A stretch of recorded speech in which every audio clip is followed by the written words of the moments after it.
Good evening. Welcome to the first of the Board of Finance budget hearings with the town departments. We'll begin this evening with the Board of Education. Tonight is Tuesday, March 2nd. If you would all join me quickly in the Pledge of Allegiance. I pledge allegiance to the flag of the United States of America and to the republic for which it stands, one nation, under God, indivisible, with liberty and justice for all.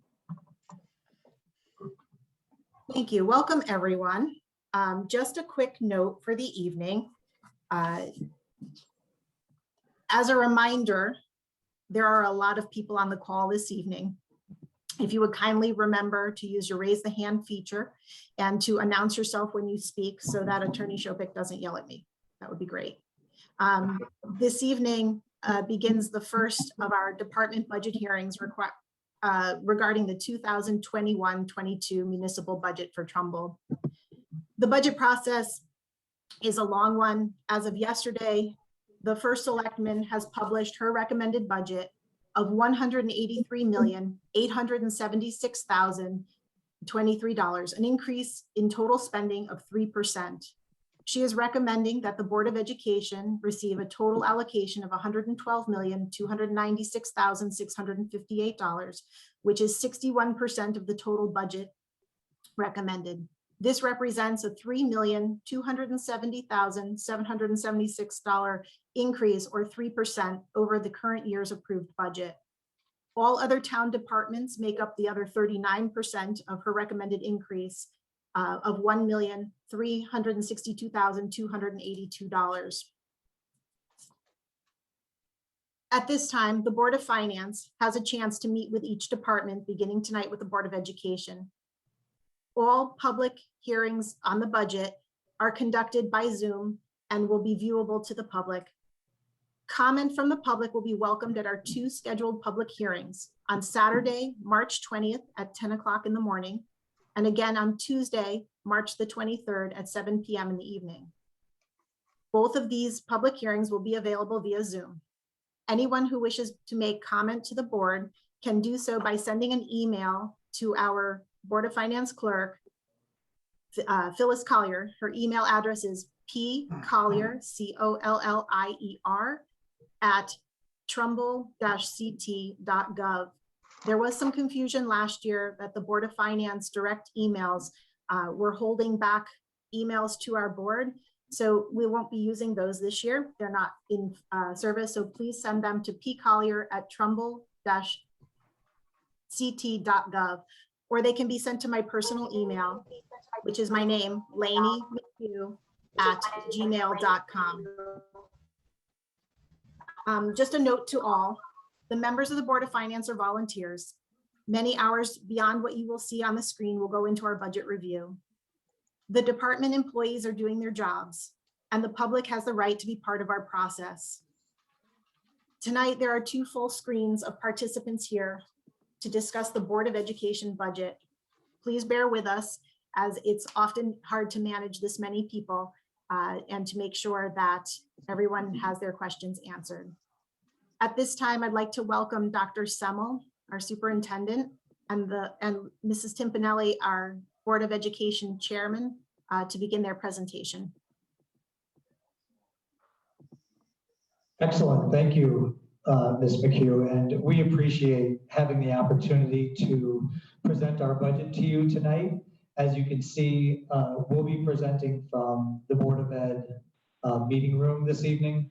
So I have to my right, Mr. Hendrickson, to his right is Peg Brindisi, and to my left, we have our board chair, Lucinda Timpanelli, and to her left, Mike Ward, one of our board members. The remainder of our board members you see on the Zoom call. So we are well represented. And I also appreciate that our administrative team was able to be part of the Zoom call as well. Just like if we were in public, they'd be present. I do also want to say and give my appreciation to the Board of Finance. I know how much time the Board of Finance has put into the development of a budget. And so you guys will have many meetings between now and throughout the month, and I appreciate the time that you put into that. And tonight we come to you as partners. Our goal is to make sure that we walk you through the major parts of our budget and our budget request. And also know that we're here to answer any questions you might have tonight. But keep in mind that we do have 2,000 lines in our budget. So our budget has quite a bit of detail to it. And so if there is a question that we might not be able to answer tonight, we'll certainly get back to you in a timely manner. And what I'll be doing is, as long as Bill Chin's okay with it, I'm going to be sharing my screen and sharing a PowerPoint presentation to walk you through the first part. And so let me just pull up.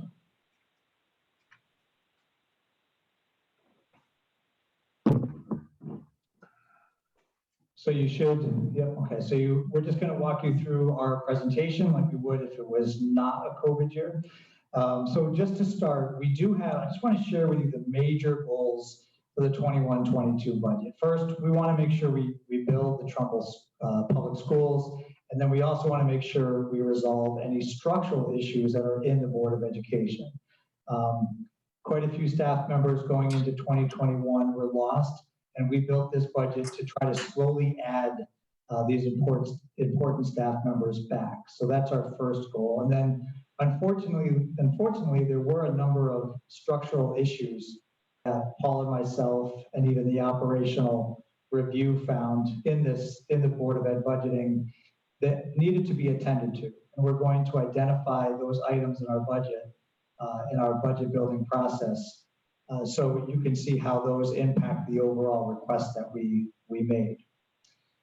So the Board of Education request is actually 4.33%, and that was the approved Board of Education budget approved on February 9th.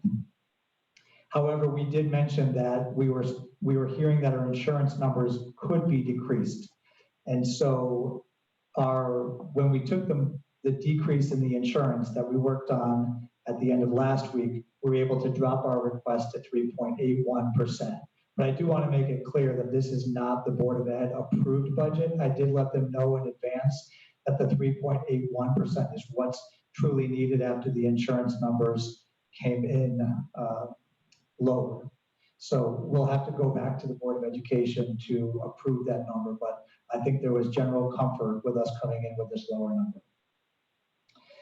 As you mentioned, we just recently found out that the First Selectman's proposed budget is the numbers that you mentioned, the 3% increase, which is a difference of $886,501 between what we're proposing and what's been put forward in the First Selectman's budget.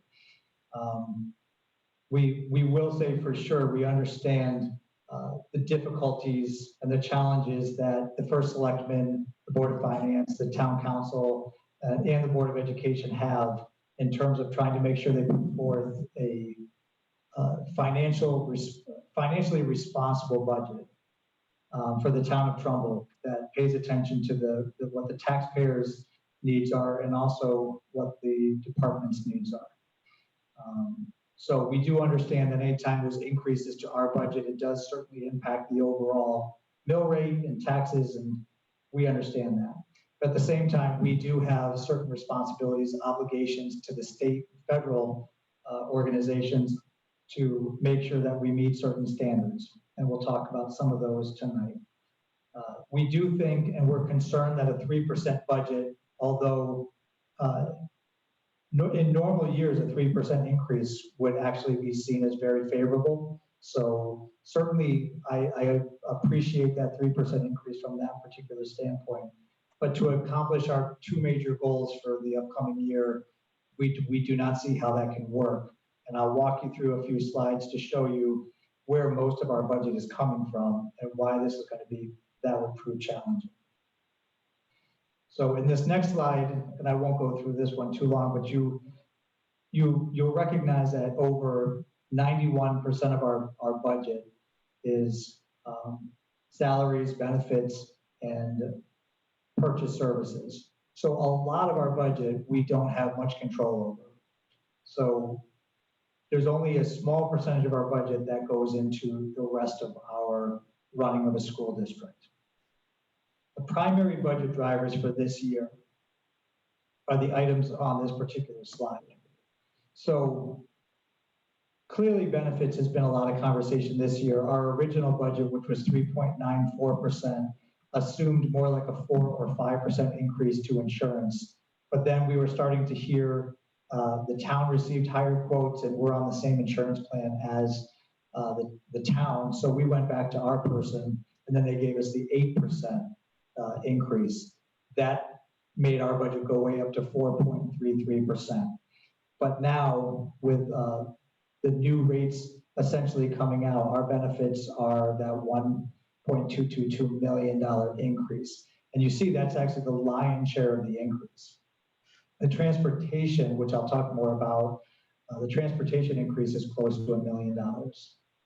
And the net FTE is 477, and the special revenue is 430. I'm going to talk about some of those more specifically as I go through this presentation, so I won't stay on these too long now. But this graphic shows you where the 3.81% is generally coming from. But you can tell that over half of our increase is for medical benefits and transportation.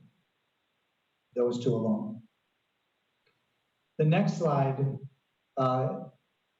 sorry if it looks a little busy, but this is one of the things that we want to talk about a little bit more in depth. This is the net FTE. At the very bottom, you see that the net FTE change is a $477,000 increase.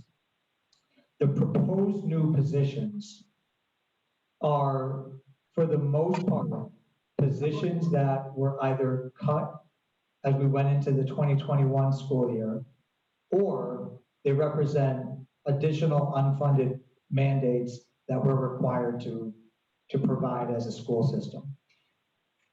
To begin, and I won't take too long on this, but the school system used to have 13 literacy specialists in K-5, and that was reduced down to 8 literacy specialists for 2021. So we're in this rebuilding looking to just add 1 literacy specialist. The same thing happened for the math intervention specialist. There used to be 6.5, and that was reduced down to 3.5. So we're looking to add this 0.5 position back into the elementary schools. At the middle school, they lost 1.0, and we're looking to add that back because that was the only math support that was at the middle school level. So you can see that we're not trying to over-rebuild. We're just simply trying to be responsible about building some of this back. The wellness position here at the high school is a requirement as part of the new graduation requirements that were passed by the State Department of Education. So this is, as some might call it, an unfunded mandate because we're required to offer this, but we're not getting additional funds from the state. The school psychologists and speech language pathologists, these have been cuts in the past, and we're actually seeing our diagnostic part of our budget increasing significantly because we need to hire outside consultants to do the work that folks who used to do inside the district. So it's not been saving the money. Things like the Director of Human Resources, we certainly saw that in the operational review. And it was something that we identified even before the operational review came out. The bilingual tutor that's listed here, that's another unfunded mandate, but you should know that anytime a school goes over 20 students who are speaking the same foreign language, there's a requirement to have additional bilingual education. And so that's a requirement for us to do. This is not a nice to have, it's not a we should do this, it's we need to do this. No matter what happens in this budget process, that is going to happen because it's a requirement. And then going down to the bottom, I want to make it very clear, in order to get to our budget number, we have already recommended the reduction of 6 FTEs. So there's already 6 reductions here. And that was done by looking at enrollment back in October. But of course, we all know that enrollments can change from October to August. So something to pay attention to. But this is the first, but one of our major budget drivers. It's $477,000. But we think we've been very judicious about positions that we added back. And at the same time, we were reducing positions because the enrollment numbers seem to indicate that we could back in October. And I'm not going to go over this particular slide for a long time, but this is what we use by looking at sections and class sizes and how many students we're expecting to be in. And we use this chart to try to identify where we can reduce sections and where we can add sections. You'll notice that the class size guidelines are 20 at grade K, 22 at grade 1 and 2, and 25 at grades 3, 4, and 5. So those guidelines can certainly be gone over, but I can tell you that our families tend to think that these numbers are appropriate numbers. So something to be aware of as we move forward in the budget process. The next item that I think is very important to talk about, and the Board of Finance is very aware of this particular topic, is the special revenue and lunch account deficiencies. When you look at these deficiencies, and you guys have seen them, we know that the strings and band account is expected to be 140,000 deficiency in 21-22. The interdistrict or tech ec would be a 90,000 expected loss, and we're expecting a $200,000 loss for the lunch program next year. This is not a new loss. These are losses that have been seen over the past few years, but not budgeted for. And in order to deal with that particular structural issue in our budget, we must budget for it. So $430,000 of our request just takes care of those structural deficiencies that have been in these budgets for the past few years. But these deficits have been growing, as you know, in those 205 accounts, and that's not appropriate. And this needs to be stopped. And this is the only way we're going to be able to do that. However, on the far right, you see, if it's not taken care of through the operation budget, we'd have to increase prices to parents from $125 to $475 for strings and band, and from $3,300 to $4,360 for an intra-district. So that too would take care of those particular line items. So we wanted to share how much they would need to increase to take care of it that way. The next item that is of very important note is our transportation analysis here. So in terms of transportation, we should know that there was a credit that was received for 1920, but booked in the 2021 school year. $917,000 that should have been received in the 1920 school year was actually booked in 2021. That essentially kicked a $1 million can down the road to the 21-22 budget. I don't know how else to say it, but that $1 million was used to take care of other costs for 2021, perhaps added staff, those types of things. But this $1 million hole needed to be made up in the 21-22 budget. You do not typically see an 18.79% increase in your transportation costs. And that's not part of the contract, that 18.79. It's because of this credit being booked in 2021. That's 0.92%, or really 0.84% of our request is simply this transportation situation.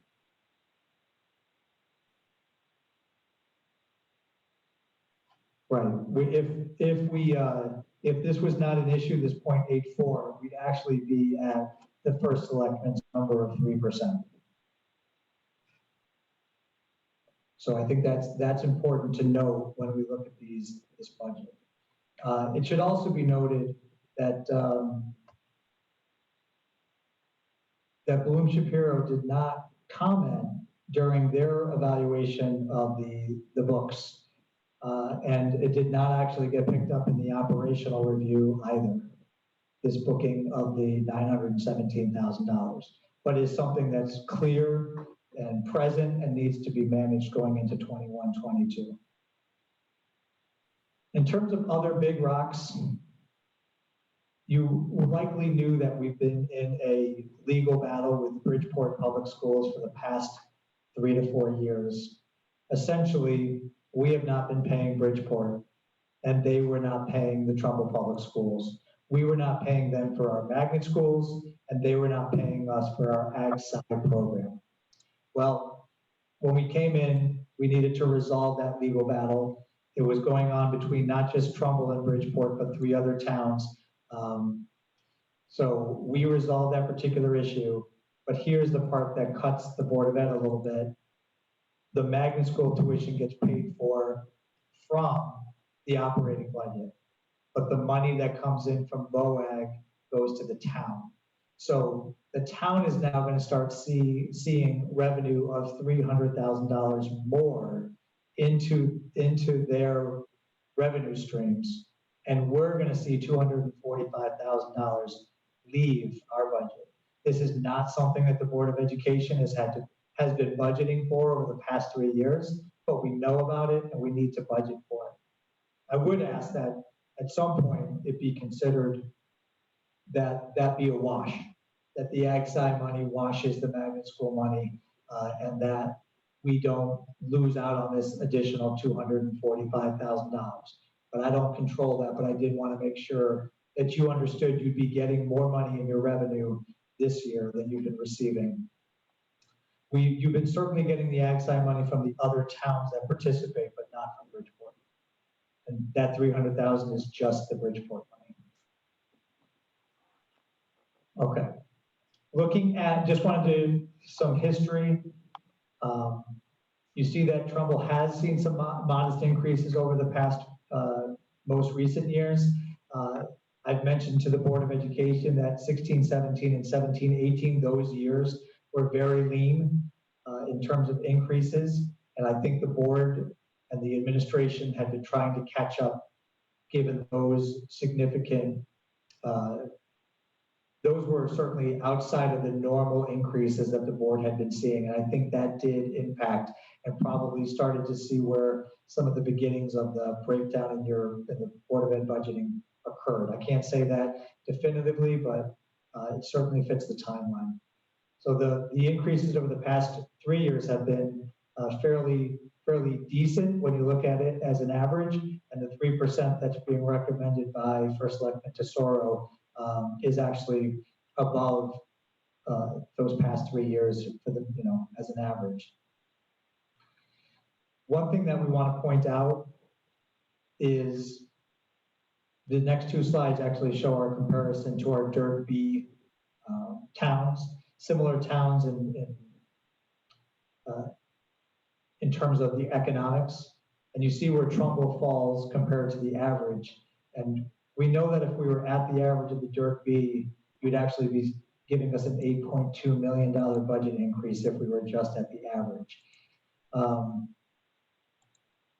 When you look at some of these districts, certainly some of them are smaller.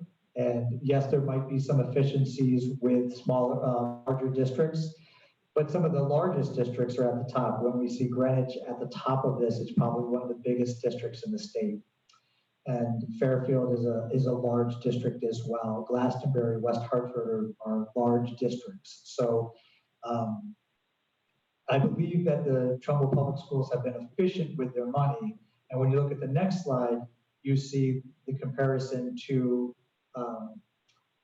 the area schools. And again, Greenwich, Fairfield, Stamford, Norwalk, all significantly bigger, or at least as big as Trumbull, receiving more dollars per child. And here, if the Board of Education had the average, there'd actually be an $18.9 million increase to the Board of Education budget. Know that we're not asking for that. We believe that we should be efficient. We believe that taxpayers' money should be respected and treated appropriately, but it's just puts things into context. Can I interrupt you for 1 minute before you move on? Of course. This is Lainey McHugh. I believe Marty Isaac had his hand up. Thank you, Lainey. I just wanted to make 2 comments on those comparisons.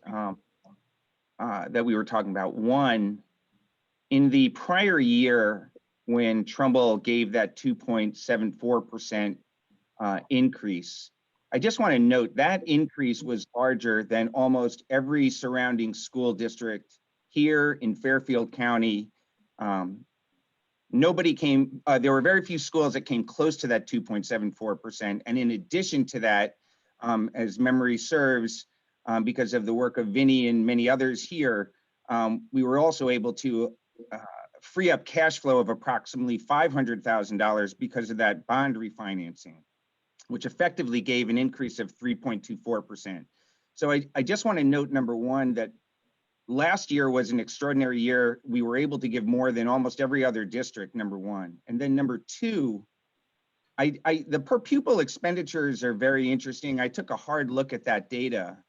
And what became clear to me was it really is a function of size. We are the 19th largest district from a cash perspective, 18th largest from a student enrollment perspective. If you took all the 40 districts that have 4,000 or more students, there are 40 of them, we come in right in the middle. If you take the districts that have 6,000 or more students, we actually are just slightly above middle. I think we're 9 of 20. I looked at the number of districts that have less than 4,000 students, and there's around 120 districts that have less than 4,000 students, and their per pupil expenditure, the average of all of those were around over 19,000. So I know you weren't making the direct comparison per se that we needed to come up to 19,000, but I think the data is, it seems clear to me it's a function of size. It's like a small factory versus a large factory. Their cost of goods is going to be lower. We're going to have more efficiencies because we're large. And so I just want to put that 17,000 in perspective. I think a big part of that is because of the size of our district. Thank you. Thank you. Anybody else before we move on? Okay, Dr. Semmel, thank you. Yeah, and I definitely appreciate what the town certainly did last year, working hard to try to make sure the budget was the best, the most that could be provided, and that's always appreciated. And in terms of that comment, there are certainly towns on this list, the Dirk B list, and the areas that are much larger. So it's not completely a function of size, and there's a lot of factors I think that go into it that would be very hard to pinpoint. So your points are well taken, but I think there's some counterexamples on these particular documents as well that show some different information. So going on, let me move to, so I think I went too far. So when you look at our 3.81%, when you subtract transportation, which is 0.84%, the special revenues, which is 0.39%, and the magnet school transportation, that's 0.23% from our 3.81% budget, you get an increase of 2.35%. We don't control, we have nothing that we could have done about this transportation, special revenue, and magnet school. That is all built into the structural issues that were in this budgeting process. So I share with you that 2.35% because I want to just help you see that this request is quite a reasonable request, but it unfortunately has to be have these add-ons there. We can't ignore these additional pieces. We can't put our head in the sand about those particular numbers. So our number was 2.35%. And as the superintendent, I'm going to need to ensure that we meet all the mandates of the state. The Board of Finance will certainly expect that we try to meet all the expectations in the operational review, like an HR director and working with a new payroll person, an additional payroll person. But at the end of the day, we're about teaching students. And so we need to make sure that high quality education is being provided. Our parents expect it. It's been shown to be connected to home values, although we know home values right now across Connecticut have been certainly on the rise just because of COVID. But trying to find an $886,000 cut would be very challenging. And I think I've laid out why that would be very challenging through this quick presentation. And we're certainly happy to answer any questions, but I'm hoping that the Board of Finance is willing to take a close look at where our increases are coming from and have the conversations about potentially being able to add back from where the first selectman placed her budget. So, and then as we know, these are the next steps as I understand it, but you guys probably know this far better than I do. So we're all here to answer any additional questions that you guys might have or have any conversation. We see this as a partnership with the Board of Finance and Town Council and the First Selectman. I think everyone's here trying to do what's best for the town of Trumbull. And there's a lot of people to think about when it comes to that. So with that, we're all set with our presentation. Thank you. I'll open it up to questions. I see Mark Mascola has his hand up. Yeah, hi, Lainey. It's Mark Mascola on the Board of Finance. Dr. Semmel, thanks for the presentation. Well laid out, and so I appreciate that. I wanted to bring up a topic that I brought up at Board of Ed meeting maybe last month or so, and just revisit it here. So looking at the January Board of Ed results, it looks like expenditures through the January for 7 months of the fiscal year totaled about 52.7 million or so. This is from the Board of Ed financial package that got posted a week or so ago. And with a committed estimate of 52.8, recognizing that may not be an entire estimate for the end of the year. But if you just take those two numbers combined, it would indicate that spending, for what's been spended plus committed and estimated would be 105 million, roughly, which is about 3.5 million below the approved budget. And interestingly, about 800,000 higher than, or better than the December projection. And so just a couple other numbers here as we go through it. On a run rate basis, through 7 months, the Board of Ed, has spent about 7.5 million a month, and that's just simple math, 52 million divided by 7. In order to reach the $109 million budget, number for the approved budget, which the current budget is based off of, the Board of Ed would have to spend $11 million a month for the next 5 months to get to a total spend of 109 million. And so that run rate is 50% higher than your monthly run rate through the first 7 months.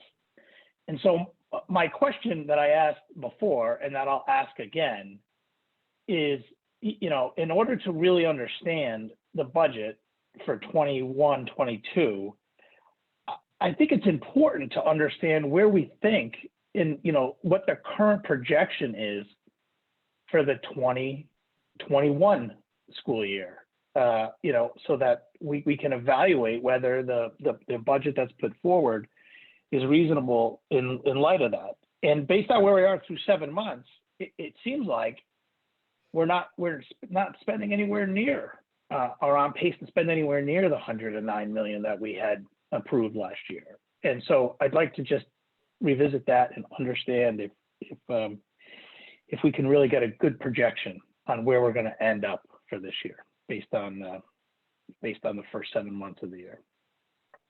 Yeah, I appreciate that question, and because we've been having this conversation for the last month, I know that Mr. Hendrickson put a response that I had shared with Ms. McHugh, so I assume she sent that back to you. But yeah, I've asked Mr. Hendrickson to be prepared to talk to that question tonight, as we assumed it may come up. So, Mr. Hendrickson. Thank you, Mark, for your input and your analysis. It's always good to have another point of view. And I would go back to your December sheet, just, that's the one I was working on. And Michelle, if you could, Can I interrupt for a second? Is this something that we can put up on the screen so people can see what we're talking about? that was what I was about to do. Awesome. Thank you so much. Okay, Michelle, the budget hearing, page 1. Okay, as you can see, and look a little over past the center column in salaries, which is the first item. It's projected a $3.1 million surplus. Well, and now would you key down to the 4th slide, which that is a cumulative spending percentage of salaries comparing to the past couple of years. And we are in the middle of the track for those 2 years. And in those prior 2 years, we spent 100% of our salaries. And one thing to consider about salaries is not everything is salaries. Some are wages. And for many paraprofessionals and for all substitutes, we can't encumber those wages. Those wages just flow in via timesheets. So to assume that we have almost a $3.2 million surplus in salaries is inaccurate. And additionally, currently, we have a freeze on, and that freeze is for discretionary spending for principals, and that holds back roughly $1 million. So between those 2 objects right there, you have $4 million that will be spent. And So I guess I'll just ask the question again, because I appreciate all that. But my question is fairly simple, I think, which is, I understand how we've spent in the past. I would really just like to see, somebody put together, here is where we spent through January, and here's what we're going to spend for by month for the next 5 months of the year. I don't, because it just given the run rate, and you know, just you would have to spend 50, you have to spend 11 million or 50% more than you've spent every month for the next 5 months. And it just seems hard to me that wages and discretionary spending would result in, you know, 25, almost $20 million of incremental spend between now and the end of the year. So well, I appreciate the response. I would just like to understand.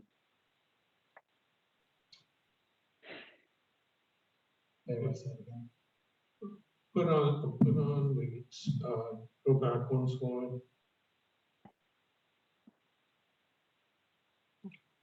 No, that one. Okay.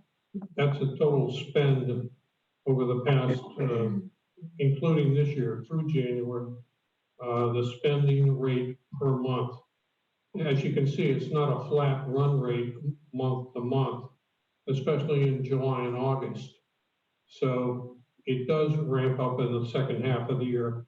Through December, most years, the total spend is only 40% of the budget. And I also think one thing that, and I'm not the business manager here, but there's something called balloon payments for teachers at the end of the year.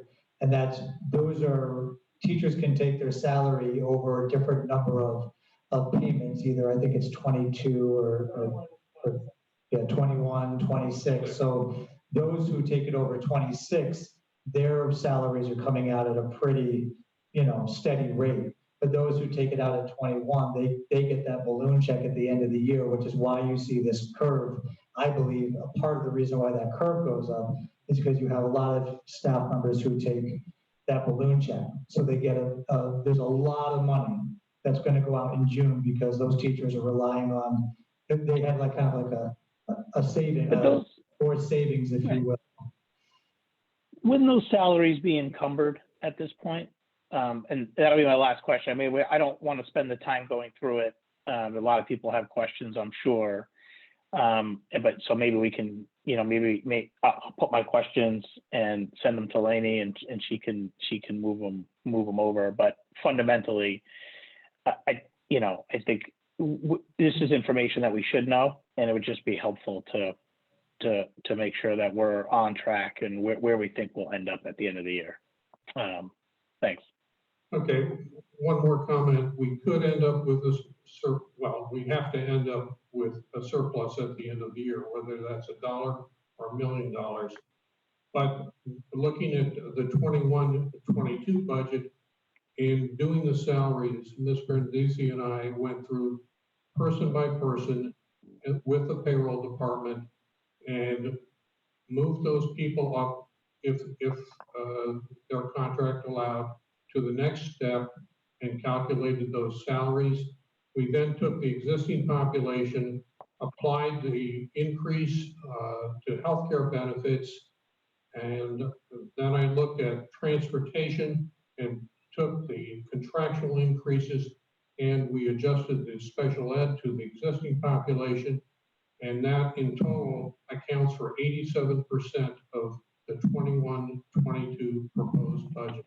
So essentially, you have a modified zero-based budget for 21-22.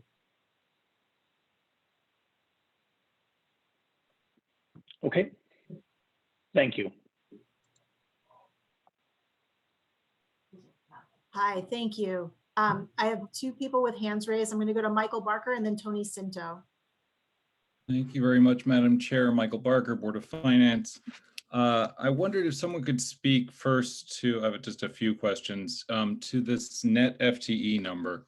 Now that I've seen it broken out, my first question is, are these positions related in the top half of that in any way except that they're new? And then the follow-up to that is why not just put that on the salary line with everything else so that it's easier to see apples to apples, because it keeps popping on and off reports. So thank you. Now one after that. Yeah, thank you for that question. We purposefully took the new positions and broke them out so people could see specifically what we were trying to add. With a $113 million budget, you could imagine they kind of get lost in the sauce, if you will, if you put them in there. So yeah, but now they get lost in the sauce with the old positions that are going away. Say that again. Now they get lost in the sauce of the old positions that are going away. So you have reductions and additions in the same net number, and it's just like, why doesn't it just go in the other net number?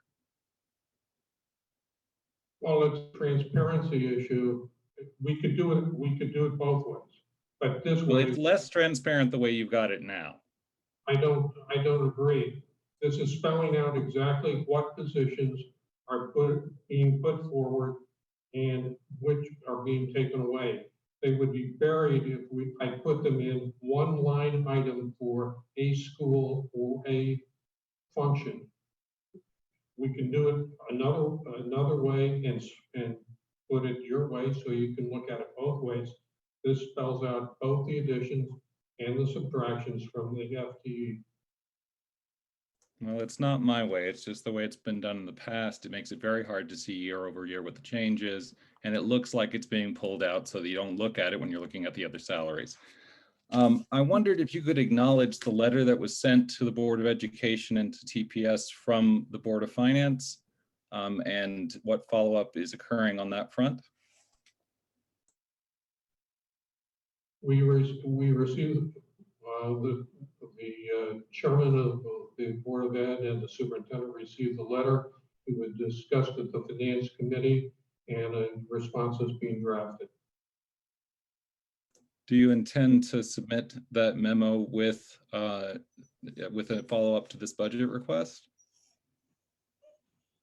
I don't believe that was the intention. No, it's just a response to a request from the Board of Finance, correct?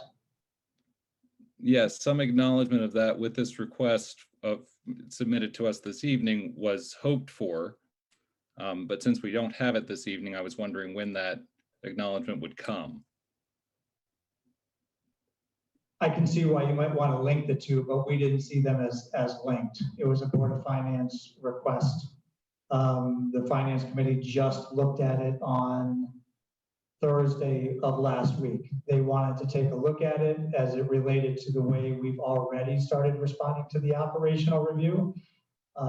So we asked the members of the Finance Committee if there was any additional changes they were looking for to the way we're responding to the review. And so we will be responding back to the Board of Finance in terms of the way the Board of Education would like to move forward. Okay, well, I hate to press the issue, but we're on a timeline here. You put it on the slide yourself. So if we don't hear back from you soon, that's going to be problematic. So I'll ask again, when do you think you might be back to us on that? That particular, now that they've met on Thursday, I would actually suspect that letter would go out either this week or early next week. Okay, so we'll expect something from you before the end of next week? Yep.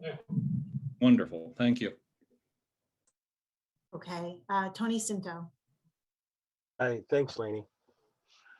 This is Tony Cinto from the Town Council Finance Committee. How are you? How many students did not come to school this year because they transferred to private schools? And do you expect them to come back in the fall? And do you expect schools to be fully 5 days a week in September? So Tony, I don't have those first two numbers for you. I apologize. And I don't know what parents will do. That'll be their choice. But I am hopeful that we'll be back full in person come this September. That's what we're planning for. Okay. Now do you so you don't have any, like 10 students went, 15, so you have no idea what those numbers are? I can get them for you. I'm not going to just give you an estimate. Okay, that's fair. How many students this year in this school calendar year from September opted out of, do you have that number? Are at home all the time? It's actually been a fluid number, Tony. We've seen at the beginning of all this a lot more students staying at home, and then it ebbs and flows throughout. We have I think currently about 900 high school students who are on remote, but at the elementary school it's far less of a percentage of kids who are on remote. But I don't have those numbers memorized, but we can certainly access them. But all of those children we're still responsible to educate. Yeah, I'm just making sure that the reason why I'm asking is make sure that if you have a big influx of, say, students coming back, you have enough teachers for that. You know, that's why I'm asking. Because if you got, like, say you hypothetically you have 4 teachers and you need 6, are you going to be able to make that transition that quickly if you have that many more people coming back that say went to say a private school and they said, oh, I want to send the kids back to the public school this year? That's why I'm asking. Yeah, it's a good question, and actually our biggest concern right now is about the kindergarten numbers. Parents could have chosen to keep their kids home for the year and not even enroll them in kindergarten this year. And that's hard to predict how many kindergarten students that would be. So our kindergarten class could be far more than we expect. And my last question, Lainey, if it's okay. Yep, no, that's okay. I'm writing these down, so I'll send them in follow-up. I'll make a list after the meeting. Yeah, thanks. My last question is, do you guys expect to have a lot of, say, help for the students, socially help, since they haven't been in school for a whole year? Like, do you have people in place to handle that? I'm not sure if that's the proper word I'm using, but, help, like if they're, trying to get transitioned back to going to school with everybody else. Yeah, that's a big, I think it's a big concern across the country, just social emotional learning and where our kids are at. I can tell you that throughout this particular year, our principals, social workers, school psychs, guidance counselors, even our SROs have been making home visits. They've gone out to families where children are very disengaged and have tried to re-engage them. At the same time, the district is working on we have an emotional intelligence goal in terms of trying to make sure that we're providing those types of skill development for all students, K-12.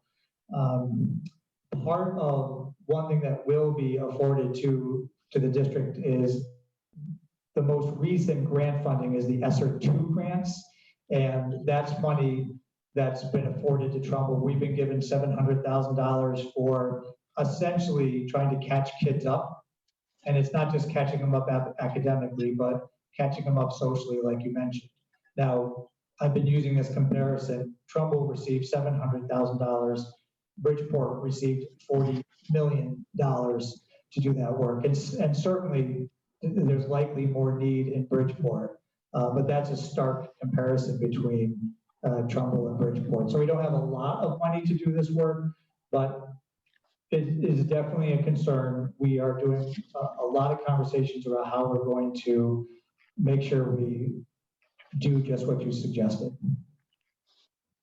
Okay, thanks for your time. I just thought I'd bring it up. Yep. Thanks. In Thanks, Laney. follow-up, no problem, Tony. In follow-up to that, when I saw your FTEs and your reductions based on enrollment, my question would have been, how sure are you that those reductions will be in place moving forward? So I will make sure I have these questions as part of our follow-up. I just want to let people know there are 4 more people with hands up at the moment. Steve Troy, you're next. And then I see Marty, Ashley, and Mary. All right, thanks, Steve Choi, BOF. Just a few questions. About the transportation, you were mentioning that we were kicking a can down the road for a year for $900,000. Are you able to elaborate what that was related to specifically? Yeah, so we myself didn't personally kick the can down the road, but what happened was, because from March through the end of the school year in 1920, there was no buses rolling. There's in the contract indication about how much we save as a district and from the transportation. So at the end of the year, the transportation company we use, which is Durham, they actually owed back to the Trumbull Public Schools $917,000. So they wrote that check, gave it to the administration, and it was for the 1920 school year, but it was actually booked in 2021. And so that 917 was actually used for other purposes in the 2021 budget. I think so fewer reductions to staff would happen. So on that end, that was good. But now that 917,000 that was taken into credit for 2021, when we go into 2022, that reduction has to be made up plus the incremental increase in the contract. I'm hoping I'm explaining that well enough. Nope, you did a great job. Thank you so much. Okay. My next question Steve? was with regard. Yes. Steve, also, I do believe we spoke about that at length last year during the budget process, and we asked them not to do that. We asked them not to place that money from the transportation in the next year's budget, but to take it as part of what they were offsetting from last year. So there was a lengthy discussion, I believe, at our level and at the town council level as well. Thanks. Doesn't it follow general accepted accounting principles? Yes. My next question is about the magnet schools. You said for the past 3 to 4 years, we've been in a dispute with Bridgeport. So we're going to be paying roughly $250,000 this year. Will we be receiving any revenue from Bridgeport, or just for curiosity? Yep, yes, we will. Like I mentioned, they send a number of students to our Ag Sci program. And that Ag Sci money is about $300,000 is what we're expecting in revenue to the town. The money for Ag Sci goes directly to the town. It doesn't come to the Board of Education. But we have to pay the $245,000 out of the operating budget. So we lose but no gain from settling this lawsuit. I'm sorry about that. Next question is just that you mentioned that the concern was some kindergarten students may be at homeschooling, or we're not sure if they're going to go to first grade next year. Do you think that are there ideas to set out a survey to the parents to see what they're planning on doing?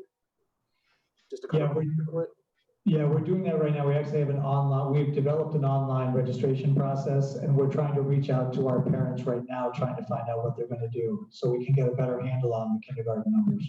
Okay, thank you so much. Yep.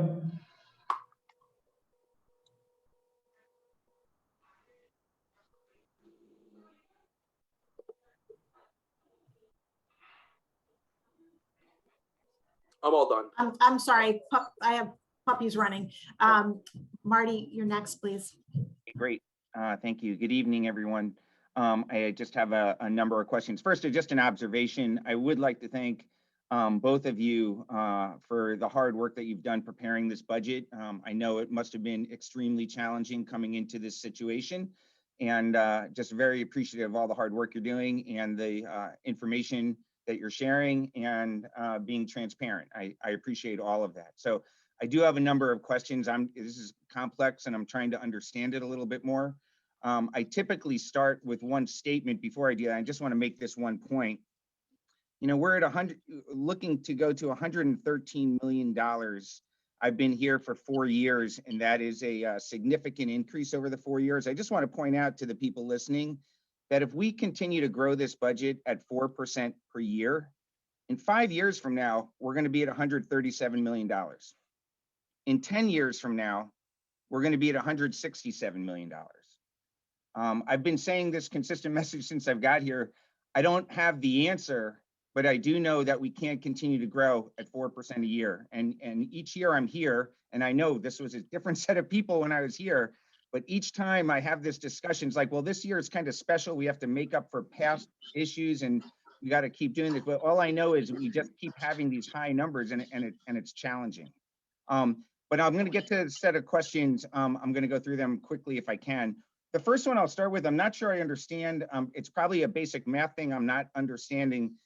If the insurance is only going up roughly 4%, why is the benefit line item going up 10%? I'm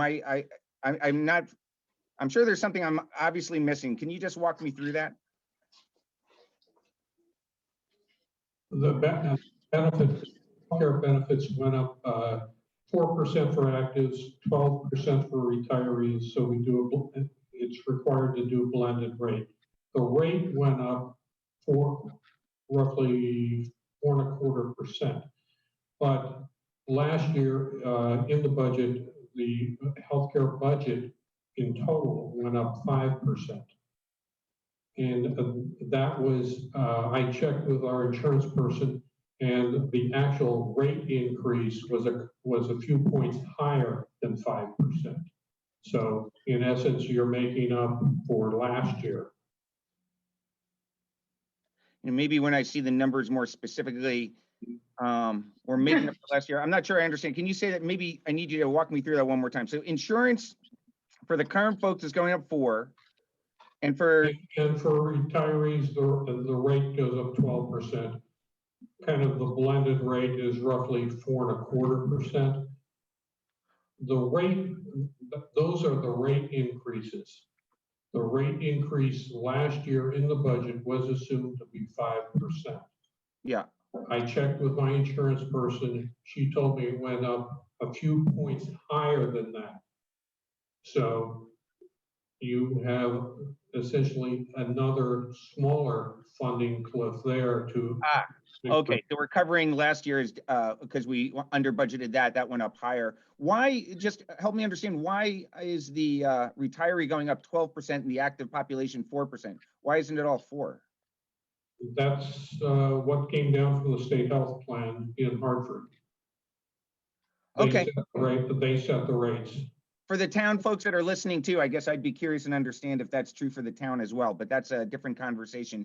Thank you for. I don't know what their basis is for retirees, and I would have to defer to somebody on the town side. Okay, thank you for that. I have just a few more questions. First of all, I'm appreciative that there's effort being made to stop the deficit spending.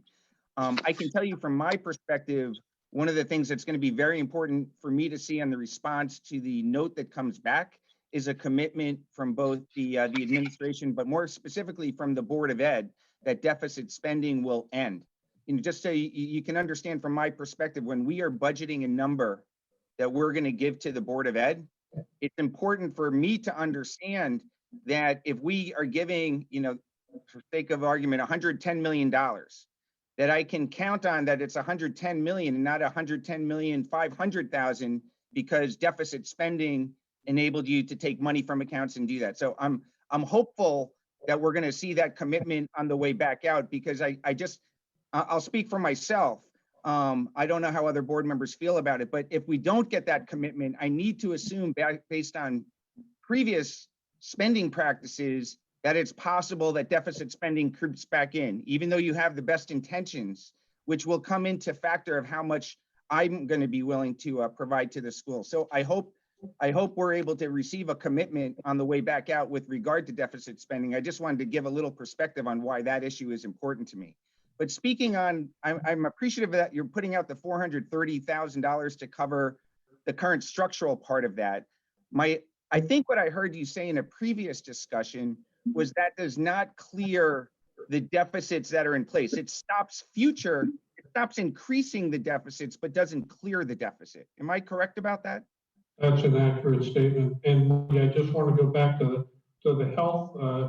I don't know what copy of the budget you have, but my copy shows total benefits on health going up 7.19%.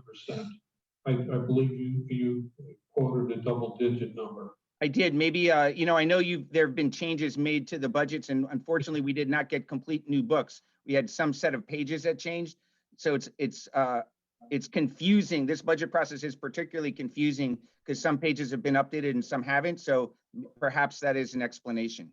Well, and the gross cost of the benefits went up 6.41%. So you can see it's roughly 2 points higher than the blended rate I told you. I reduced the cost share that the employees pay because the amount in the budget was too high before. So that artificially caused a lower net number. So the net number went up 7.19%. Okay, I think what would be helpful, I mean, we are talking about a really large budget here. It would be helpful for me, and I know some of the pages were put out and people worked as quickly as they could to help assemble it back into the book. It would be helpful to have section 3 and section 4 updated with your final numbers, so we're certain that there's no misinterpretation. As you speak, they're online. Yeah, We'll put online this afternoon. I know they're online. It's just we always work through these budget books. I think we need to somehow it'll be helpful to have access to this, so we can. It's $110 million, and I'm just afraid people are looking at the wrong numbers. Got it. But back to the deficit question, I'm going to just interrupt for 1 second. As of 5 o'clock, the updated numbers are online. Maria sent a link to the Board of Finance members this evening. So there was a little discrepancy, and anybody who picked up section 3 was updated to match today. Okay. Thank you. Well, section 3 and section 4 to reflect the 3.81 were put in this afternoon. Okay, very good. But I want to just come back to the deficit piece and make sure I understand what we're saying. So the first part I understand, we're stopping to increase the deficits. What is the plan of action to close out the deficits? That is yet to be discussed, and that would also be a discussion between funding through operating funds and increasing tuition and or fees. And those aren't my decisions to make. That's for further board discussion. Okay, it's not going, you're not looking to, it's not going to be in this operating budget per se. Are you anticipating a one-time request, or are you anticipating the surplus is going to close this out, or I just don't know what to think about this number. We're working on February, to go back to Mr. Mascolo's questions, we're working on February, this month end now, projecting until year end. And if there potentially is a surplus, we would ask maybe to transfer some of that surplus to cover these ongoing deficits in lunch and special revenue accounts. Okay, very good. Just a few more very quick Sure. questions, Laney, if that's okay. I'll just move through this quickly. Okay, Marty. I know there's been conversations with regard to additional revenue opportunities. I know there have been things put in place with regard to increases to pay to play, fees for parking, and we've talked about there's probably no opportunity of renting the auditorium given our current environment. Can you just give an update in terms of the thinking there? Are we settled on revenue, or is it dependent on where this budget turns out? How are you thinking about that? I don't want to speak for the full board, but I don't think we're settled on revenue, especially where it comes to some of the fee-based things like we talked about with the inter-district food service. We actually have to talk about lunch prices by the end of the year, so we might be increasing lunch prices. There's a price equity tool that we have to go through just to make sure our lunch prices are where they should be. In terms of the strings and band program, I think it's something for the Board of Education to discuss, but I would say that could come down later down this year. I think there's a lot in play. We also know that President Biden's stimulus package could positively impact the bottom line for the town, and that, you may see it in your heart in some respects to use that money in different ways to take care of different things. So we don't want to get too far ahead of ourselves. Fair enough. I'm quite hopeful on that, and I hope we find that out before we have to vote. Two more questions. One, I'm a big advocate, and a lot of work had been done last year with regard to start times. There was an active committee. They came up with a number of presentations in terms of what was going to happen. I didn't see mention of that in the budget. Is anything happening with regard to start times next year? The one benefit of COVID this year is our kids got adequate sleep. And I know there's a lot of studies out there on the dangers of having people wake up early and not getting adequate sleep. And it seemed like we were moving in a really positive direction. I wonder if you can share where we are with regard to that. I can tell you that the committee certainly discussed that. There was agreement that the board would continue to have some conversations about that, but they also agreed going into 21-22, they weren't making any changes. So there's nothing in the 21-22 budget for late start time. And the clock is staying the exact same as it was in the prior year then? Correct. Okay.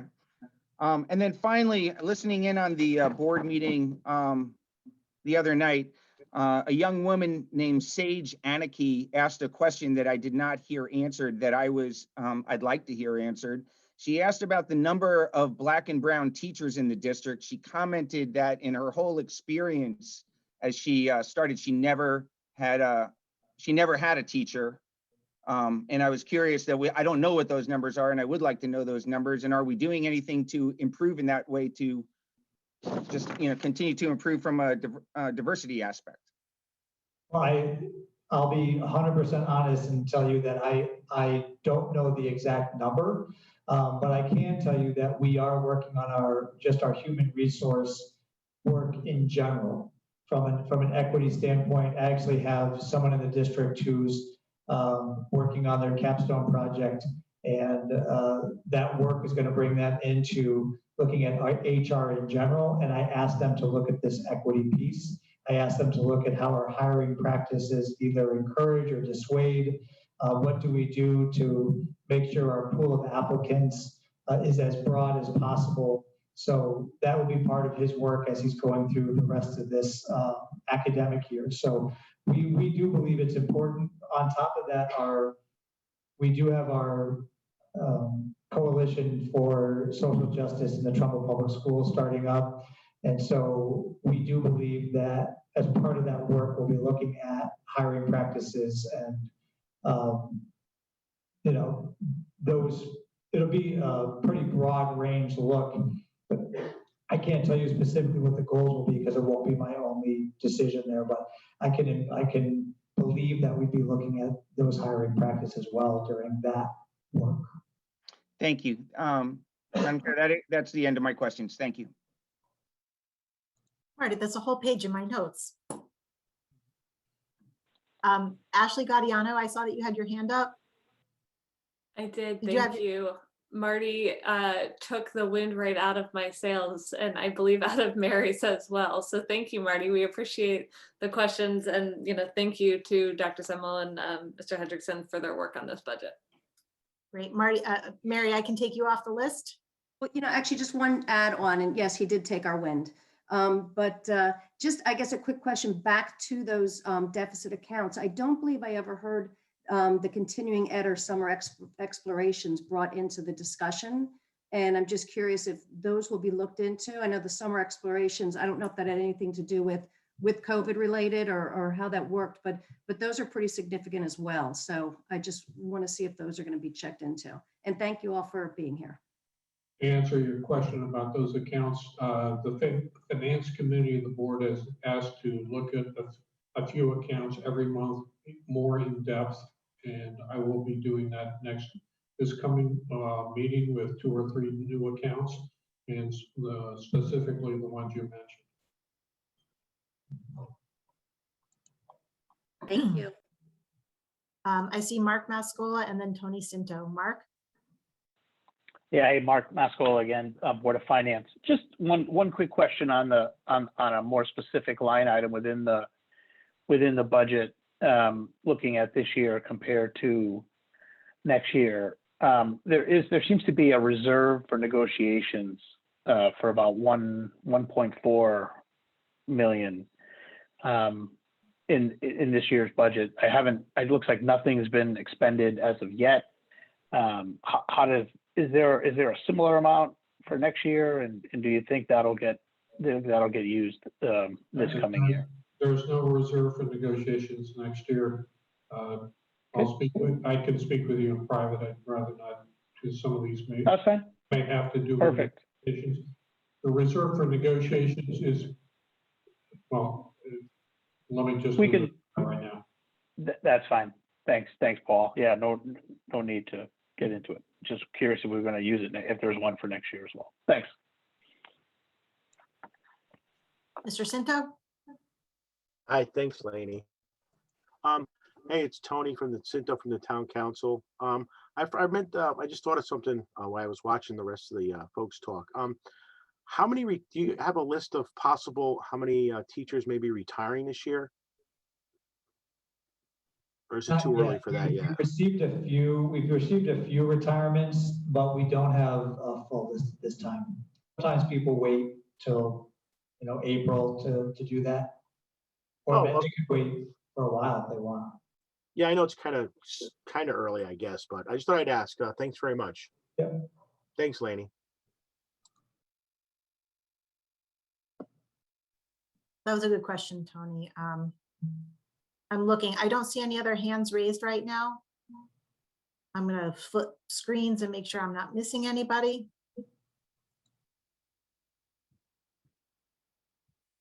Did anybody have any other questions or comments? Mary, this is Christine. Lainey, this is Christine. I wanted to build on something. Hi, thanks.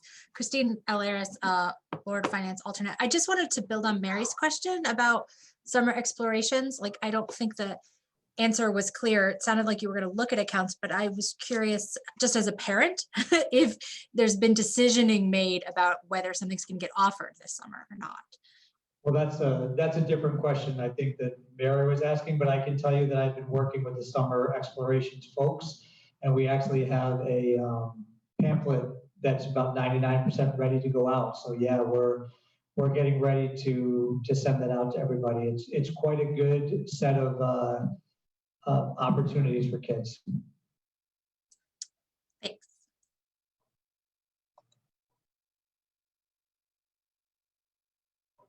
Michael Barker? Thank you, Madam Chairwoman. Michael Barker, Board of Finance.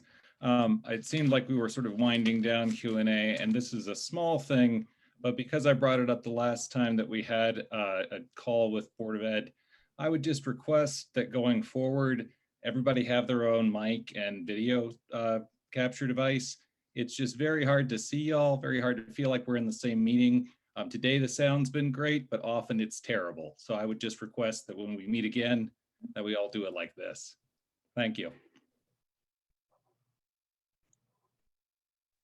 Elaine Hammers? Thank you. Elaine Hammers, Board of Finance. I have a question.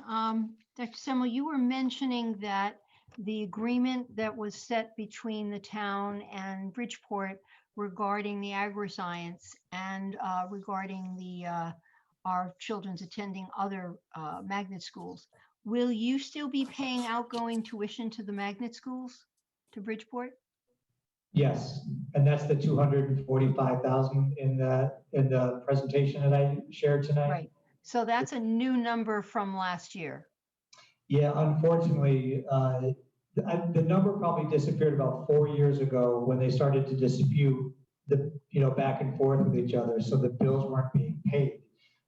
But Okay. now we need to start paying it. And then I guess this question would be to Maria. Can we assume for the same 4 years, the revenues were not coming into the town? That's correct. Okay, so we do have a new revenue coming into the town that we haven't had, but we have an expense for the Board of Ed that they didn't have. Correct. They're roughly the same amount. Yep. Okay, thank you. I do have a follow-up question. This is Lainey McHugh again. My question is, in discussing freeze on discretionary spending, we hear that a lot. For the last few years, we've heard that discretionary spending that's been held to a 60% spend from the start of the budget. Kind of worried about that. Can you elaborate a little bit on what is in that discretionary spend that isn't being bought, and with that freeze in place, what that looks like so that we understand that a little bit better?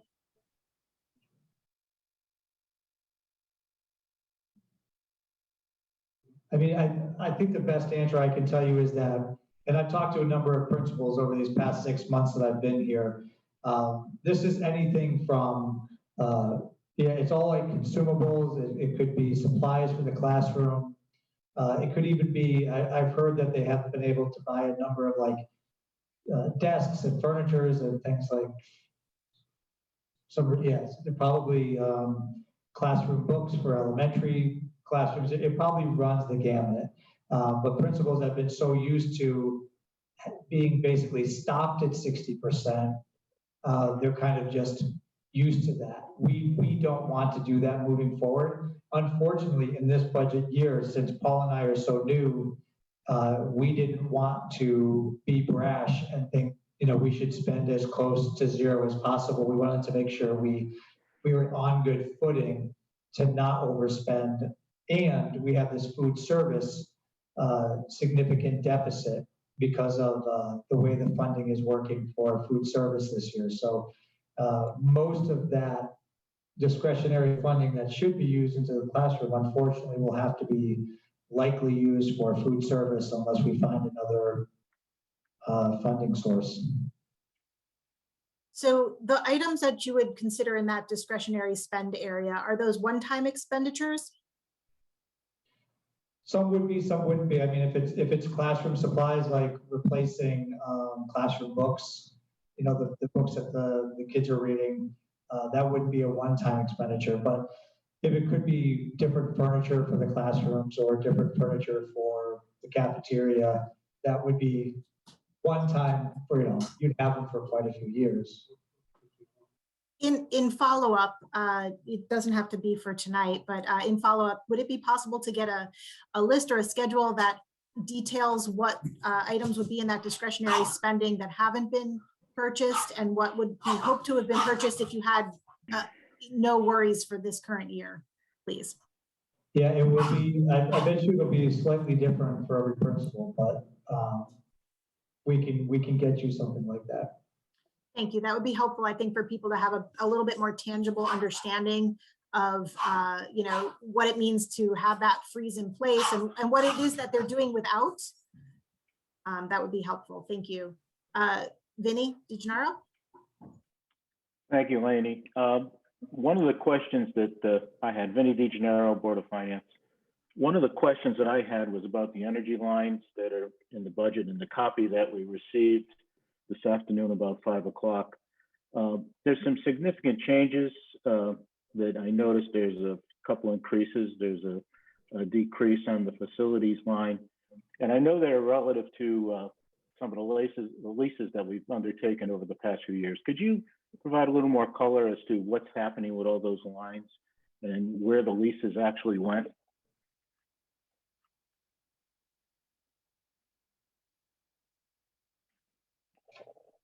Could you tell me what page you're looking at? It would be easier. It's page 9 of 20, and it's called Services Property, and there's an increase, a little bit of an increase for the electrical, and then when you get down to heating and natural gas, those guys.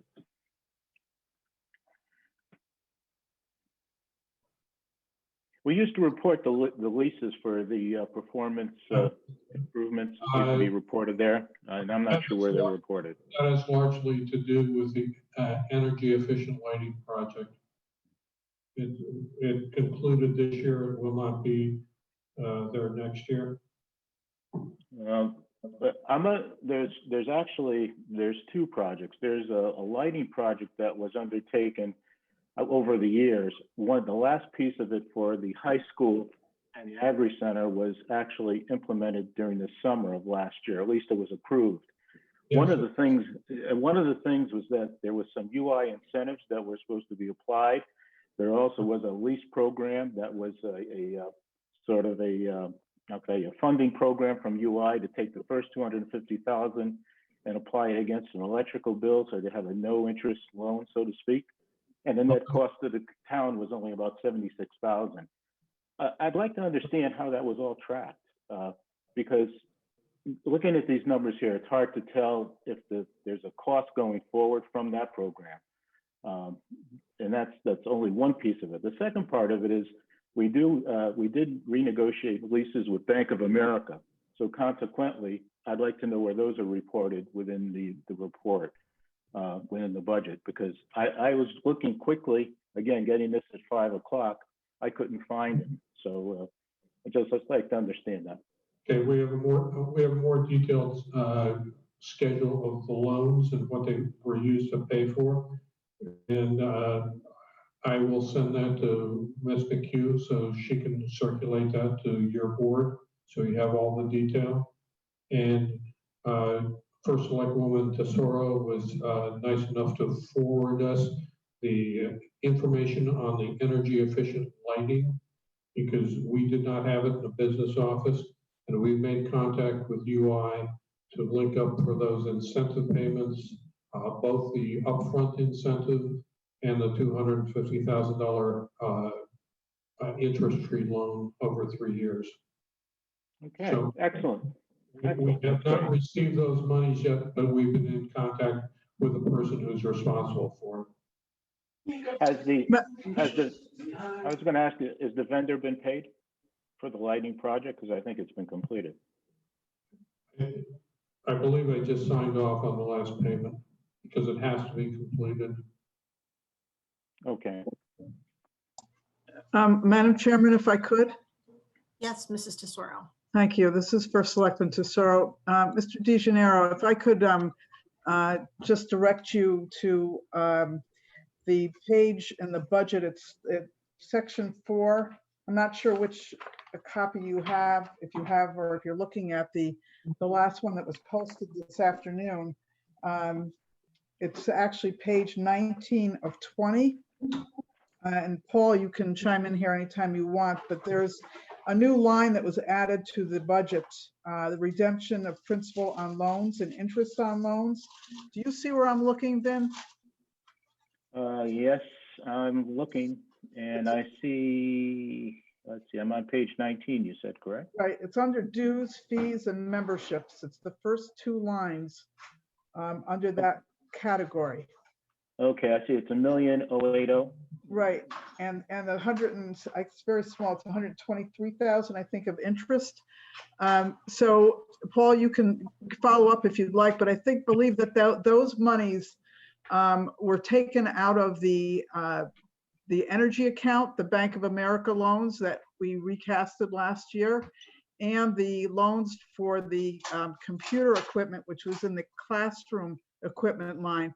All of those payments, principal and interest, were removed from those lines and put in this part of the budget now as a recommendation of the auditor that they should be separated out. Is that correct, Paul? That's correct. That's absolutely correct. Okay, so we can follow up on that again, Vin, in a little more detail. I think Paul can give that to you, the exact amounts that were pulled out of those other lines and put into these two lines. Okay, so they can send a breakout of what's Bank of America and what's computer and stuff like that. Right. And you can Because I know, yeah, go ahead. the ones that they were taken from. Yeah, and I noticed that the computer line on this copy was way down. It was down by 359,000. So is that kind of where this went? It went into this as well? That's correct. Okay. All right. Thank you very much. In follow-up to that, I have a question for you since we just did capital bonding at our last meeting.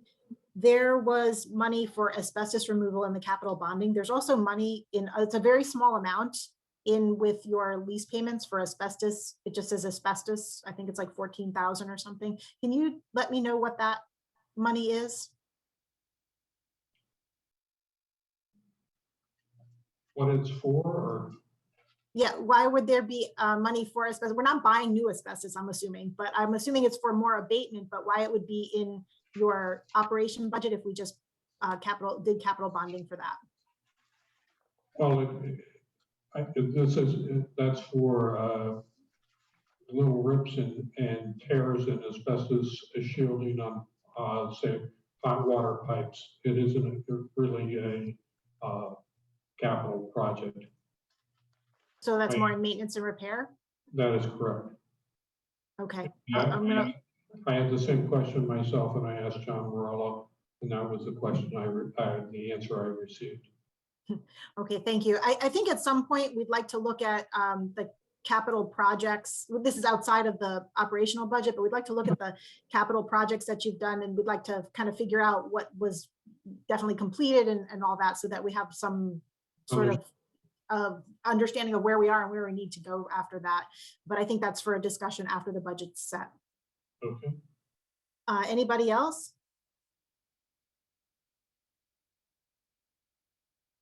I'm looking for hands. I don't see any other hands. No other questions moving forward. If anybody does have a question that they're not prepared, or when they're looking at this material in review, if you would kindly forward me questions, I'd like to collect them by week's end to be able to send them on to the Board of Education. We are scheduled for a second meeting on the 18th, I believe, Thursday night. Anybody else? Thank you very much. This is a lot of work to go through. It is a lot of work on your end, and as well for us to digest and to be able to come up with intelligent questions to ask to make sure we're doing the right thing. I want to thank everybody for being on the call this evening. It's a lot of people to flip around on the screen. So if I missed anybody or I didn't get to you, please let me know. Lainey, thank you very much for hosting this, and we will answer any questions that you have. Send them to us, and we will make sure that we do that. Thank you for the questions that you did bring forward, and you will get your answers. Thanks. Awesome. Thank you, Lucinda. Have a good evening. Good evening. With that, I think I just need a motion to adjourn. So moved, Madam Chairman. Paul Timpanelli, Board of Finance. Thank Second, you. Michael Barker. Thank Board you, of Finance. Mr. Barker, and I will take that by unanimous consent that nobody wants to stay here for the rest of the evening. So have a good night.